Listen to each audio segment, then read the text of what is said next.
Ég inn á starfsstöðvum samfélags og hefur verið svo heppinn að tekið þátt í ansi mörgum starfsstöðvum samfélags.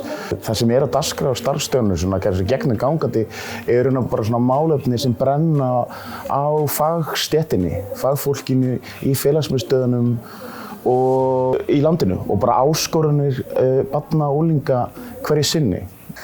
Í málstofunum þá fáum við tækifæri að kynnast fyrirlesurum og sérfræðingum aðeins betur.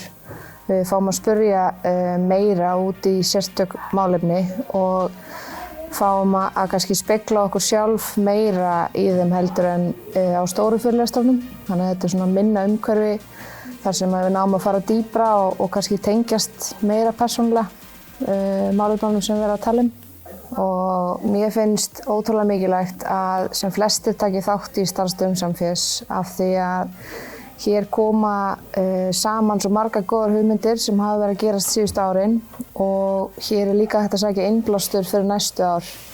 Það er gífurlega mikilvægt fyrir okkur að taka þátt í starfsstöðvum samfélags. Við reynum að koma inn á hverju ári til þess að segja frá styrkjunum, aðstoða við hugmyndavinnu, aðstoða við umsóknarskrif og í raun og veru bara að eiga samtal við vettvanginn, geta hjálpað þeim að auka gæði í félagsmiðstöðvarstarfi og ungmennahúsastarfi.